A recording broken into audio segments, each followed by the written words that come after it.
नमस्कार साथीहरू सम्पूर्णमा। आज अर्को भिडियोमा हजुरहरूलाई स्वागत छ। भिडियो अन्तिमसम्म हेरेर प्रतिक्रिया दिनु होला कि के कस्तो लाग्छ। आज अर्को विषयमा दुई शब्द बोल्दैछु साथीहरू।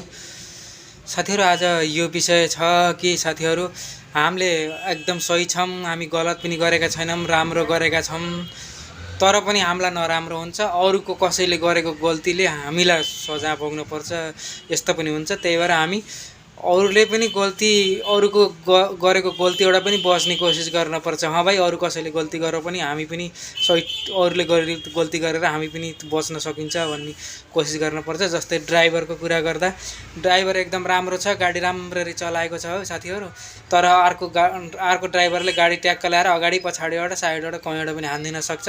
आफू त सही बाटो हिँड्दै थियो, सही तरिकाले चलाइएको थियो, तर अरूले गाडीले हानिदिन सक्छ, त्यो एक्सिडेन्ट हुनसक्छ।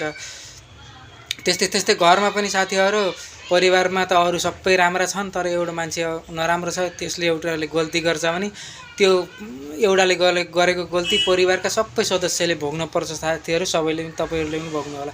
त्यही भएर परिवार कसैले पनि गल्ती नगर भन्नाले त्यो सबै परिवारलाई अलि सजग बन्न पर्यो। त्यही हो, उसले पनि गल्ती नगरोस् भन्न पर्यो आफूले, किनभने चाहिँ एउटाले गल्ती गरे आफू पनि फसिन्छ हो। त्यस्तै समाजमा पनि त्यही हुन्छ। एउटा गाउँमा पनि एउटा मान्छेले गल्ती गर्छ, तर हाम्रो गाउँको चाहिँ बेस्ती हुन्छ, गाउँकाले चाहिँ भोग्न पर्छ साथीहरू। गाउँकाले यस्तो, गाउँमा त यस्तो छ अरे भन्छ।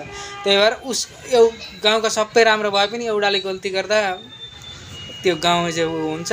त्यही भएर गाउँ अथवा राम्रो हुनको लागि अरूले गरेको गल्तीबाट पनि बच्ने कोसिस गर्नुपर्छ साथीहरू। त्यही भएर आफूले त गल्ती नगरौँ, त्यहाँबाट अर्कालाई पनि गल्ती गर्छ भने त्यसबाट बचौँ, त्यसलाई गर्न नदिउँ साथीहरू।